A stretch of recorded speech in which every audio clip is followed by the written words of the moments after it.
प्रशासनिक सुधार का विषय नहीं है, बल्कि ये हमारे देश की सुरक्षा, हमारे जवानों के सम्मान और उनके भविष्य से जुड़ा हुआ प्रश्न है। हमारे सीएपीएफ के जवान सीआरपीएफ, बीएसएफ, सीआईएसएफ, आईटीबीपी और एसएसबी देश की सीमाओं पर नक्सल प्रभावित क्षेत्रों में आतंकवाद के खिलाफ और आंतरिक सुरक्षा में दिन और रात अपनी जान जोखिम में डालते हैं और अपनी जानें गंवाते हैं। वे न केवल देश की रक्षा करते हैं, बल्कि हर संकट में सबसे पहले खड़े होते हैं। लेकिन आज जो विधेयक इस सदन के सामने लाया गया है, वह उनके योगदान का सम्मान करने के बजाय उनके अधिकारों को सीमित करने का काम करता है। मैं इस विधेयक का सबसे विवादित प्रावधान ये है कि वरिष्ठ पदों पर आईजी, एडीजी और डीजी पर आईपीएस अधिकारियों की नियुक्ति को एक तरह से स्थायी बना दिया गया है। मैं सरकार से पूछना चाहती हूँ, क्या सीएपीएफ के अपने अधिकारी इस योग्य नहीं हैं? क्या उनकी वर्षों की सेवा, अनुभव और बलिदान का कोई मूल्य नहीं है? सीएपीएफ के अधिकारी 20-25 साल तक कठिन परिस्थितियों में काम करते हैं, लेकिन जब नेतृत्व का समय आता है तो उन्हें दरकिनार कर दिया जाता है। ये केवल एक प्रशासनिक निर्णय नहीं है, ये एक समान अवसर के अधिकार पर सीधा प्रहार है। महोदया, किसी भी सुरक्षा बल की सबसे बड़ी ताकत उसका मनोबल होता है।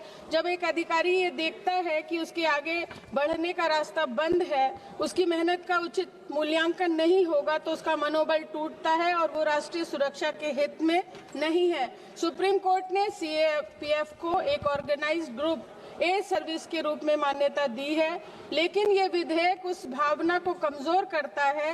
ये सीएपीएफ को एक स्वतंत्र और सक्षम सेवा के रूप में विकसित होने से रोकता है। मैं पूछना चाहती हूँ, क्या सरकार न्यायपालिका के विचारों को नजरअंदाज कर रही है? क्या ये संवैधानिक मूल्यों के अनुरूप है? महोदया, आज सीएपीएफ के जवान कई गंभीर समस्याओं से जूझ रहे हैं। लंबे समय तक ड्यूटी, सीमित छुट्टियां, पारिवारिक जीवन पर प्रभाव, प्रमोशन में देरी, सुविधाओं की कमी। ये विधेयक केंद्र सरकार के नियंत्रण को और मजबूत करता है। सभापति महोदया, जब नेतृत्व से बाहर से आएगा और जमीनी अनुभव की कमी होगी तो निर्णय लेने में असंतुलन आएगा। उनकी भागीदारी बढ़ाना जरूरी है। ये बिल सीएपीएफ और आईपीएस अधिकारियों के बीच टकराव की स्थिति पैदा कर सकता है। इससे संगठन के अंदर असंतोष बढ़ेगा, टीम वर्क प्रभावित होगा। सुधार का मतलब अवसर देना है, लेकिन यहाँ अवसर छीनने का काम किया जा रहा है।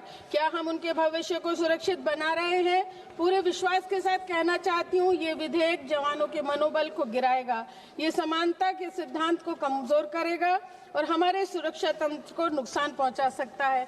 इसलिए मैं सरकार से आग्रह करती हूँ, इस विधेयक को वापस लिया जाए। सीएपीएफ के अधिकारियों और जवानों से व्यापक चर्चा की जाए। सीएपीएफ के अधिकारी जमीनी हकीकत को बेहतर जानते हैं। सरकार ओपीएस लागू करे, बिल को जेपीएस में भेजा जाए और सरकार जिन लाशों पर राजनीति होती है, चुनावी लाभ लिया जाता है, पुलवामा के दोषियों का आज तक पता नहीं है, कम से कम मरणोपरांत उनको शहीद का दर्जा दिया जाए। एक बात कहना चाहती हूँ कि शहीदों की चिताओं पर लगेंगे हर बरस मेले, वतन पर मरने वालों का यही बाकी निशान होगा। देश की सुरक्षा केवल हथियारों से नहीं, बल्कि जवानों के सम्मान और विश्वास से सुनिश्चित होती है। मैं इस बिल का कड़ा विरोध करती हूँ। धन्यवाद करना चाहती हूँ अपनी पार्टी के राष्ट्रीय अध्यक्ष अखिलेश यादव जी का, मुझे बोलने का अवसर दिया। धन्यवाद महोदया। माननीय सदस्य श्री चंद्रशेखर जी। धन्यवाद सभापति जी।